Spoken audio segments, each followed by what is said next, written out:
Hello lovelies, welcome back. Alright, are you ready for this one? Curried mince. What we're going to need is a kilo of beef mince, some corn flour, 2 cloves of fresh garlic or your jar garlic.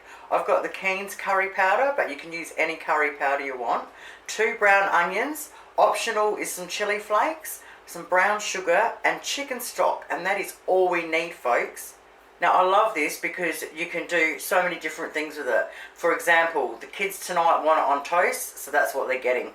Another way you can do it is with your mashed potato, put a big hole in it and fill it in with it. I make my curry pies with it. Beautiful curry pies.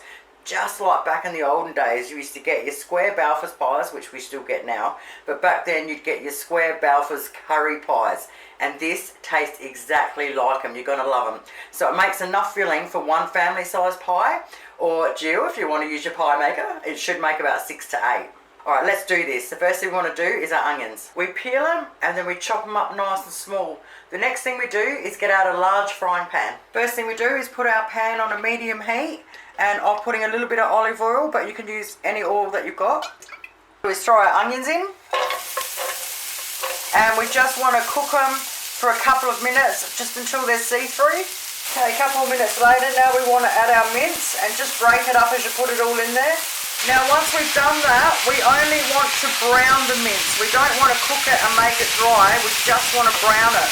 So basically, keep doing what I'm doing here, just for a couple of minutes. Okay, a couple of minutes later and we've browned our mince. Now we want to sprinkle 1.5 tablespoons of corn flour in there. Once we've done that, give it a really good mix through. And this is deja vu, I guess, for those who have watched the Ned Kelly pies. So you do not taste this corn flour at all.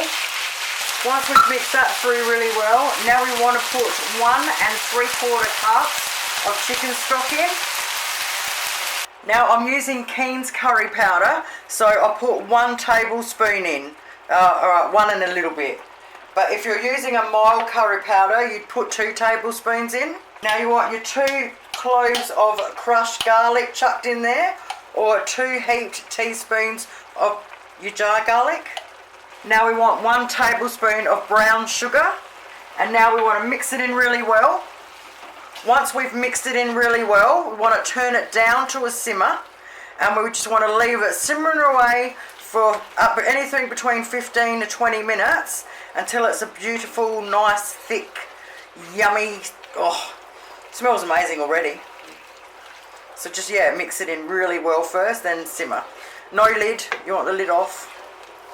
Okay, now what I should have said to you is when I was putting the curry powder in, is that you're not used to Keen's curry powder, or you're not used to something that really kicks a punch, just put 1/2 tablespoon in, and then halfway through cooking you can taste it, and if you want more you can add more. We're totally used to it, so we put bucket loads in, but just in case, put 1/2 tablespoon in, and you can always add more halfway through your cook. I'll write the recipe down below for everybody, just so you don't forget. Alrighty, 20 minutes later in my electric fry pan.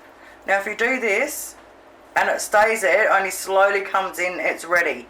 If you do that and all the juice flows in, it's not ready yet. That's how you tell. Oh, it smells amazing.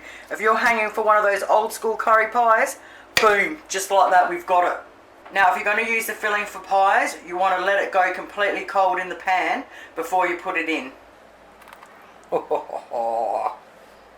And just like that, lovelies, you've got yourself some beautiful curried mince. A little bit of parsley. Thank you guys so much for watching. Have yourselves an awesome night, and I'll see you soon. Bye.